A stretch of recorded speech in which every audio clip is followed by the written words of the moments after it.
Allez, à nous revoilà encore sur la chaîne de YouTube École Virtuelle 360 pour un peu parler sur l'essentiel de la décolonisation. Mais je profite de cette occasion pour vous souhaiter une bonne fête de Tabaski. Donc la décolonisation est un processus par lequel un pays sous domination coloniale cherche à se libérer pour accéder à la souveraineté internationale. Donc ce processus s'est accéléré après la Seconde Guerre mondiale,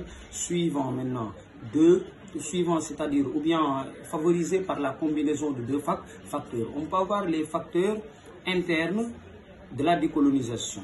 Donc, pour les facteurs internes de la décolonisation, on peut commencer par le joug colonial, appelé par d'autres professeurs la domination coloniale ou les contradictions coloniales. La volonté d'indépendance est renforcée par le mécontentement général dans les colonies, créé par les répressions, les agressions et les humiliations maintenant subies par les colonisés à travers les emprisonnements arbitraires, la discrimination raciale, l'absence de droits politiques, des contributions de toutes sortes, l'accaparement des terres. Maintenant, on peut parler aussi des travaux, le travail forcé, les lourds impôts, mais on peut aussi mettre en évidence l'acquisition de vivres et pour aller plus loin, l'économie qui est extravertie. Quand on parle de l'économie extravertie, c'est l'économie qui est tournée vers l'étranger. Cela est à l'origine de la colère qui s'exprime très vite par des exodes massifs, des révoltes et par la naissance des mouvements d'émancipation. C'est pourquoi nous sommes sur le rôle des élites locales. Maintenant, une élite locale peut être un commerçant, un négociant, un bourgeois ou un intellectuel qui cherche à participer à l'activité ou bien à l'exercice du pouvoir. Donc, finissent par se radicaliser et initient des idéologies anticolonialistes comme l'arabisme, l'islamisme, l'asiatisme, l'africanisme et des mouvements, maintenant, comme on le dit, nationalistes. Les nationalistes étaient formés, comme on le dit, en métropole. Ils se sont frottés et formés à la culture des idées occidentales. Maintenant, la liberté, comme on le dit, l'égalité, la fraternité, le droit des peuples à disposer d'eux-mêmes, etc.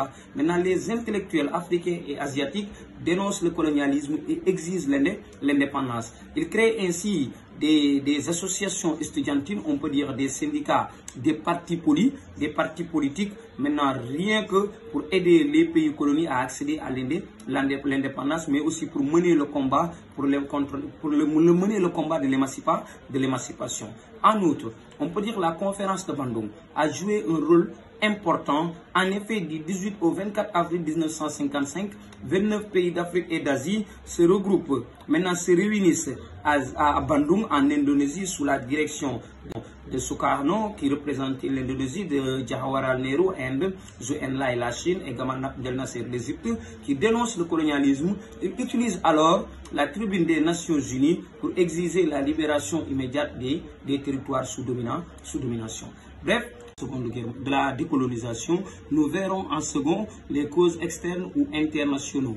Entraînant un déclin économique, l'affaiblissement politique et diplomatique, la perte de prestige des puissances européennes, la Seconde Guerre mondiale a permis aux peuples colonisés de réclamer leur indépendance. Maintenant, on peut dire que cela d'autant plus que leur participation aux deux conflits mondiaux leur avait permis de démystifier l'invincibilité et la supériorité maintenant de l'homme blanc qui devenait dès lors leur ego.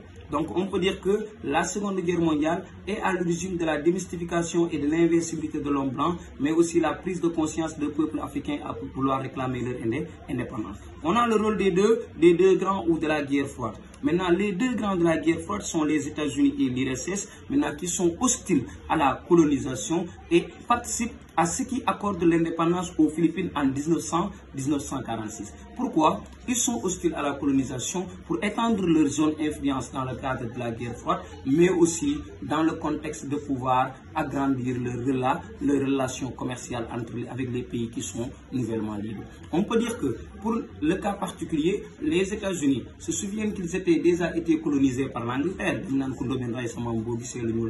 Quant à l'URSS, elle croit que la colonisation est un système impérialiste dominé par les États-Unis. On peut parler le rôle des religions révélées et de l'ONU. Les colonies sont également soutenues par l'islam et le christianisme.